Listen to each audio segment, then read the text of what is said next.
Hello my loves, I'm Tara. Today we're going to go over alignment and how to perform Warrior 2 or Virabhadrasana 2. So Warrior 2 is a pretty common standing pose performed throughout vinyasa practices. So we'll go over proper alignment today. If you guys have any suggestions on poses you'd like me to go over on how to perform properly, go ahead and let me know in the comments below. And if you have not already subscribed to my channel, please hit that subscribe button. I also have a yoga practice that is designed for beginners, so if you're interested, I will link that in the comments below. Okay, we will get started on learning this pose. Okay, so let's go over Virabhadrasana 2, guys. So usually you come up through Warrior 1 first. So most likely, you're going to be in Warrior 1, and then your instructor is going to cue you to come out to Warrior 2. So what I like to do, so as I come out to Warrior 2, I like to straighten my front knee and then re-bend because I feel like it resets the pelvis. So the biggest difference between Warrior 1 and Warrior 2 is with Warrior 2, our hips are open toward the side of the mat, not facing forward like Warrior 1.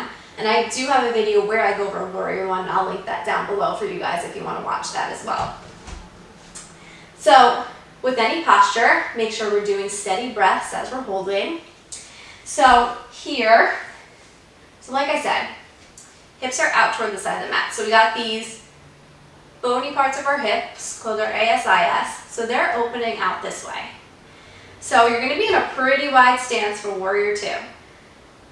Back heel, I should actually move it in a little, is slightly turned, back foot is slightly turned in.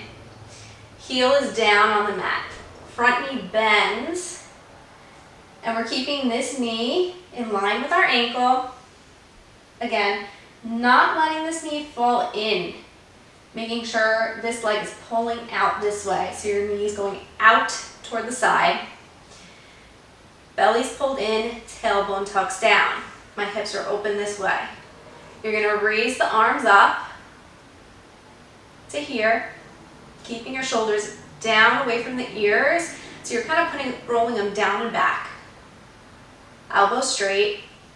And then lastly, for your gaze, you're going to turn your head to look over your front arm.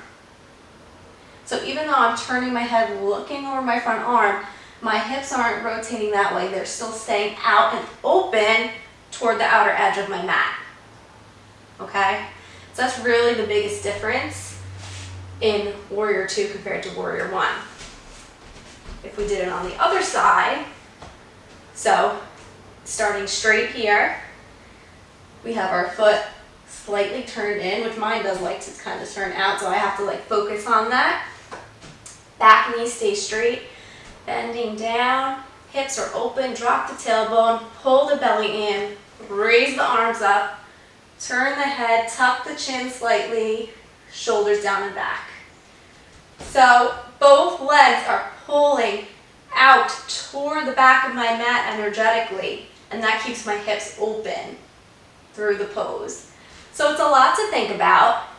Like I said, we work on one thing each time, and a lot of times your yoga instructor will be cueing you on what they want you to focus on in that session. So maybe they'll have you working on keeping the shoulders down and back, or maybe they have you working on pulling the abdomen up and in. Main things we want to focus on is making sure we feel good in the pose, that it's something that feels good for our bodies. So making sure that knee is in good alignment, and that we're not overarching through the back, that we're keeping tucked underneath and abdomen in, I would say are the two most important things to focus on in the pose. So some ways that you can modify your Warrior 2. You can always take a narrower stance, it's hard to say.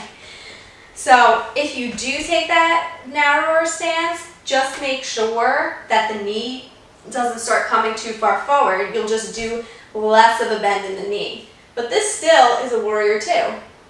And then as you're getting stronger or improving your mobility, maybe you could start to take a wider stance. Maybe you're here, but you don't have a full bend in the knee.